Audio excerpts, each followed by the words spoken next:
In the beginning, there was darkness. The universe was no more than an endless void, a vast expanse of silence and nothingness, until celestial forces shaped the stars and nurtured life into being. Just as the universe began in darkness, so did I, created within a protective cocoon from which I burst forth, fully formed, a golden guardian designed to bring peace to the galaxy with my vast cosmic might. But there is a cycle to life, and just as I was born from the cocoon, I have returned to it, much sooner than I could have anticipated. My cosmic awareness sensed that something was amiss, a great disturbance in the fabric of time and space itself. As multiple realities and timelines became entangled, I reflexively shielded myself within this protective shell. If I truly hoped to fulfill my ultimate purpose, then I would have to bide my time and build my strength for the travels ahead. But what would they be? Even with my deep connection to the primal forces of the universe, I was both literally and figuratively in the dark once more. I slumbered with my restorative sheath. It became a wayward vessel and floating through the cosmos. I was no longer in control of my own destiny, merely a passenger adrift to the currents of fate. The silence out among the stars brought the sense of tranquility I had not experienced since before my birth. The serenity would not last long. Adam, Adam, a voice called my name, echoing it, not in my ears, but inside of my mind. Whoever was calling me was reaching out across the void, with a psyche even more powerfully attuned than my own. We are not so different, you and I, the voice continued. We both slumber while the multiverse burns around us. Some gods we are. As the powerful words pulsed within my brain, an image began to form in my mind's eye. A man confined to a sacred chamber, not quite a cocoon like my own. His was nearly as old as time itself, yet similar in many ways. The bearded man within his frail and weak, devoid of power, but he was not always so. As my mind was flooded with brief glimpses of his storied past, it became clear that he was once a mighty king who ruled a glorious realm for centuries on end. Time is something I have never feared, he said inside of my mind. Not until now. Time and space are twisting around us, and I am trapped here within the Odin sleep, unable to do a damned thing about it. Okay, I need to fucking, oh my god. I'm just gonna, we're cutting it. We are cutting to the next tape. Time is something I have never feared, he said deep inside of my mind. Not until now. Time and space are twisting around us, and I am trapped here within the Odin sleep, unable to do a damned thing about it. The Odin sleep. Of course, I knew the voice was familiar, even if the man himself no longer was. It belonged to the All-Father of Asgard, mighty Odin. Had he fallen to the same forces that had caused me to reflexively retreat to my cocoon? Nay, Odin replied, reading my own thoughts. I was brought low by the machinations of my own son, the trickster known as Loki. The foul child has usurped the throne of Yggdrasil and is set to destroy our proud legacy for his own selfish ends yet again. Did he say Yggdrasil? How curious. But the proper name of his realm was the least of my concerns. While the rage that the All-Father felt about his son's actions was palpable, there was something more beneath it, a deep concern that spanned beyond the realm he once controlled. You too are preparing for a battle when you awaken Golden One, Odin said, and while my son may indeed test your mettle, he is naught but a distraction from your true enemy. There is a darkness in the cosmos, Adam, one far deeper than that of our slumbers. I have felt it trying to creep its way into my realm, even into my own dreams. Should it be set loose, I fear that it will corrupt all it touches, snuffing out the stars themselves until nothing remains. What could he be speaking of? I called out to Odin for an answer, but his voice had muted to nothing more than a distinct echo. As my cocoon drifted far past the embattled realm of Yggdrasil, I left a small fraction of my soul's energy behind with the sleeping Odin, a hint of light to keep the darkness he spoke at bay. I prayed it would be enough. Now that my cosmic awareness had been fully awakened, I could sense another empire on the horizon.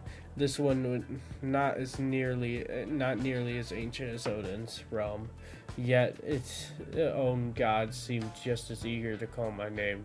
Warlock, she said with a growl of disdain, you have come a long way to die. Was I being threatened merely for passing through space? How rude. The intergalactic empire of Wakanda shall not harm you, traveler, the voice continued, but those beyond our borders will not be nearly as kind. Of that, you have Bast's word. Bast, the panther goddess, a member of the Arusha, a pantheon of deities worshipped by the people of Wakanda, but I last recall Wakanda was merely a nation on the planet Earth, not an interstellar civilization. Could I have drifted into another reality? More precisely, Bast interrupted.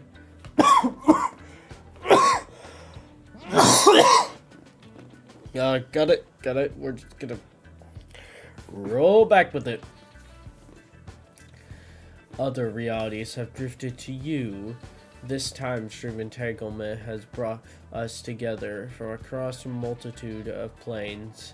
What is left of each universe is converging into one, as if we have been gathered.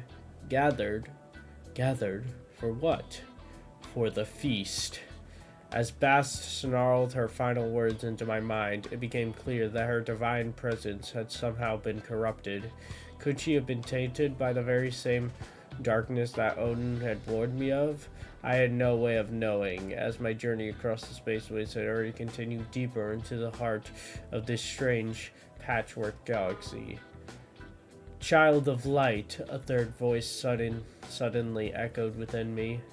This one I could identify without hesitation. It spoke with such raw power that it could only belong to a celestial, an ancient being spawned at the dawn of time. But yet, even though its words passed through my consciousness with tremendous force, they were softer than other celestials I had encountered, muted, faded, like distant memories. You would be wise to listen, lest my fate end up being yours as well, the celestial implored, though I had little choice to give it anything less than my undivided attention. As you know, we Celestials were born at the beginning of all that is. It continued, but we were not the first. There was a primordial force that came before us, a creature of pure darkness, so powerful that he could strike down any who threatened us, to shed light upon the endless oblivion he had ruled. Even the Celestials themselves? I struggled to imagine a foe so formidable. Few can wrap their minds around his annihility, and yet here I am, slain by his sword, with nothing left of me but an empty husk and the echoes of consciousness. But there is more than just the remains of a fallen celestial in the void.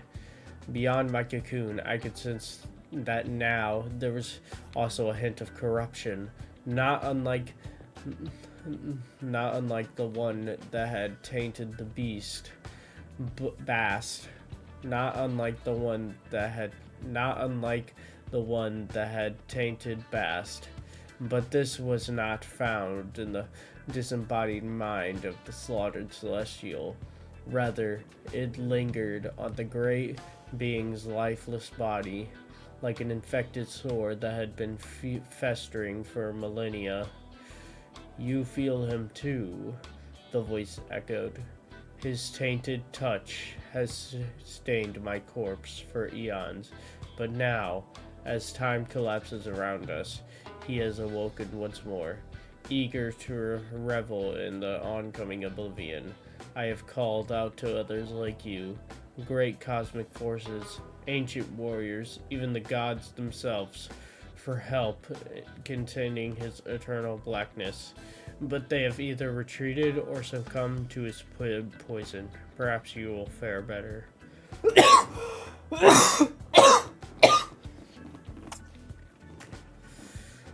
Hoping the Celestial was right, I reached out with my mind, desperate to identify the source of this cosmic impurity, but my thoughts became clouded as I heard the Celestial scream a final warning.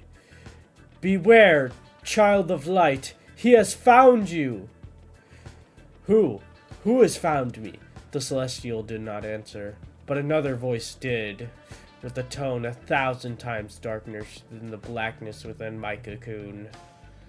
No. As he spoke his own no.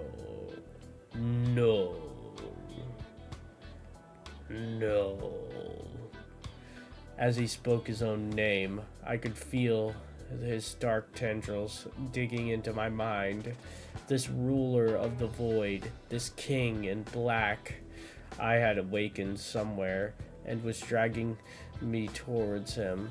Try as I might, I could not escape his grip. Do not give up hope. Do not give up hope, child, the Celestial said, its voice rapidly fading. You will not be alone. Suddenly, a burst of cosmic fire erupted through the heavens, producing a flash so brilliant that it permitted the walls of my cocoon. The light had lasted only a second, but its unusual shape forever burned itself in my mind. A majestic bird, its flaming wings spanning across the cosmos. Before I could process what had happened, the vessel that was meant to protect me now hurtled through space towards a destination unknown.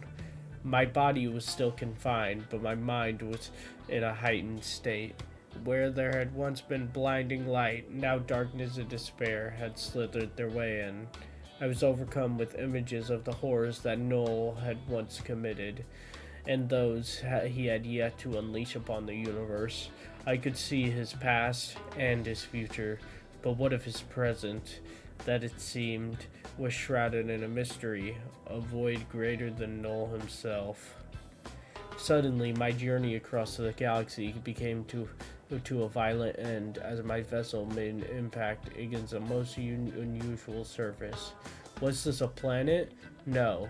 I could feel it writhing around me, as if it were alive. And more, I could feel Noel's sinister presence closer than ever. Wherever I was, he was as well. Before my cocoon could be dragged beneath the churning sea of oblivion surrounding it, a single crack appeared above me. Where before there was nothing, now there was the faintest glow, the faintest hope. I pushed through, emerging from my cocoon to gaze up upon the surface of a world teeming with alien life. And as my mind touched their hive mind, it all became clear. This was Clentar, the planet of symbiotes. It was here that Noel was once worshipped as a god. It was here that his own followers imprisoned him eons ago, and it was here that he was biding his time. regaining his strength, and hopes to break free and claim his prize once more. Perhaps he had dragged me here to snuff out my light before it could drown out his shadows, but he made a grave miscalculation. I broke free first, and as I stood upon Noel's planet-sized prison, I made a solemn vow to do anything to my power to make sure that his infinite blackness would not go unchecked. In the beginning there was darkness, but in the end there will be light, and I shall be the one to help it shine.